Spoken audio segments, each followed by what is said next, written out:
Vamos continuar aqui, pessoal. Meu vídeo parou também, porque meu celular também estava cheio, não teve como continuar. Então, eu já comentei um pouco aí a linguagem científica, né?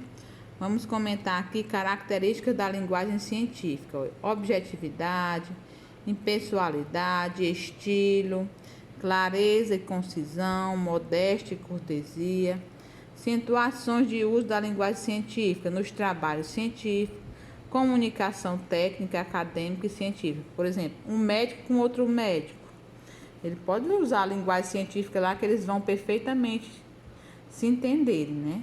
Agora, por exemplo, o médico e o paciente, ele já procura traduzir mais essa linguagem para que o paciente entenda, né?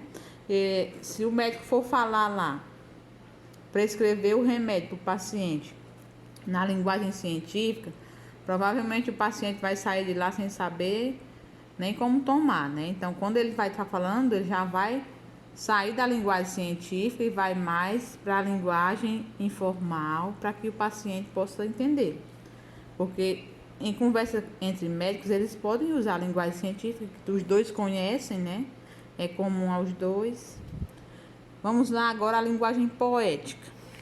É uma comunicação singela e nobre, que fala mais ao coração do que à razão. Por exemplo, na linguagem poética a gente percebe muita comparação, né? Comparação para poder dar até a questão da emoção ao poema. Características da linguagem poética. É muito comum a utilização de palavras no seu sentido figurado, questão da comparação que eu acabei de falar. Tem a função de emocionar, de transmitir a realidade, de persuadir ou simplesmente de estabelecer um contato maior com o receptor.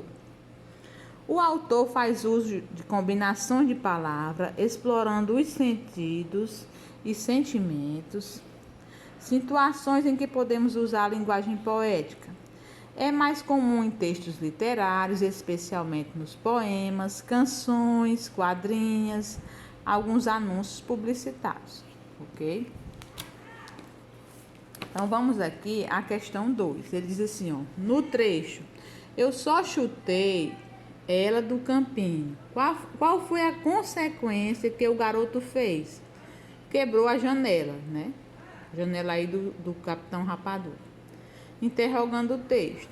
Leia novamente o cartão e responda. O que o garoto chutou? Ele chutou a bola. Onde o garoto estava quando fez isso? Ele mesmo disse que estava no campinho. O que a ação do garoto provocou? Então, mais uma vez, a quebra da janela do tio Rapa, né? Como diz lá o texto. Questão 3. O que fez com que o texto seja engraçado? Então, o que tornou esse texto engraçado foi a justificativa do garoto, né? E até a expressão de calma dele, diante da fúria do Capitão Rapadura.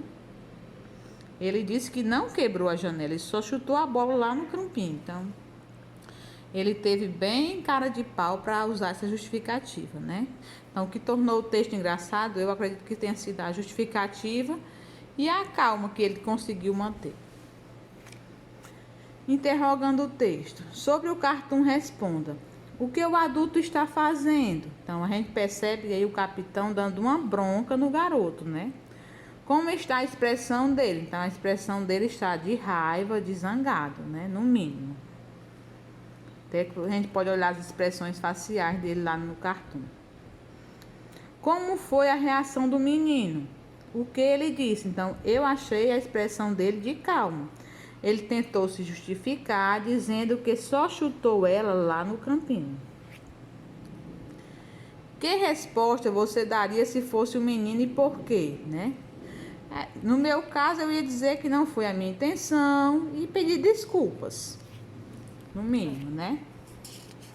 Então, vamos aqui finalizar, gente. Ele trouxe aqui alguns memes na página 36, que é exatamente para a gente perceber o efeito de humor desses memes, né? Aqui, efeitos de humor. Muitas vezes o riso pode ser provocado pelo uso da linguagem em diferentes circunstâncias.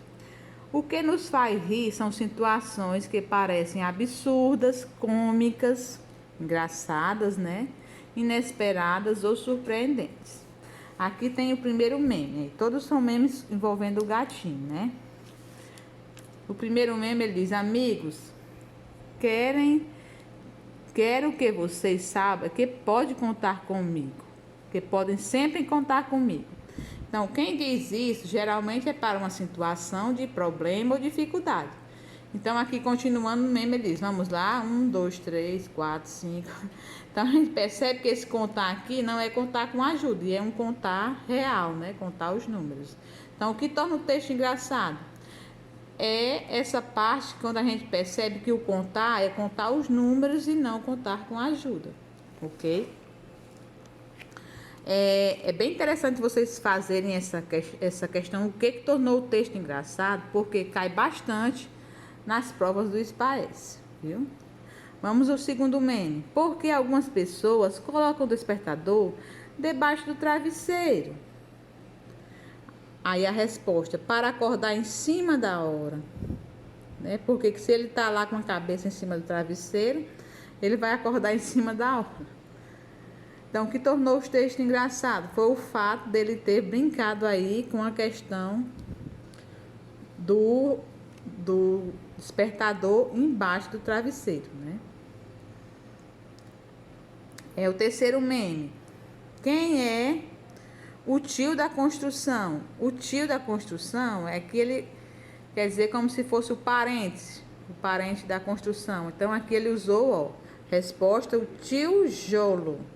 Então, o tio da construção, ele usou o nome de algo, não é? Um elemento usado na construção e que a pronúncia se assemelha ao tio, né? Tijolo, tijolo. No caso aí ele acrescentou só o O, né? E fez o meme. Então, o tio da construção é o tijolo, ok? Um elemento essencial aí em todas as construções. Então, gente, essa é a correção da atividade 5. Eu espero ter colaborado aí com a compreensão de vocês. Um abraço e até amanhã.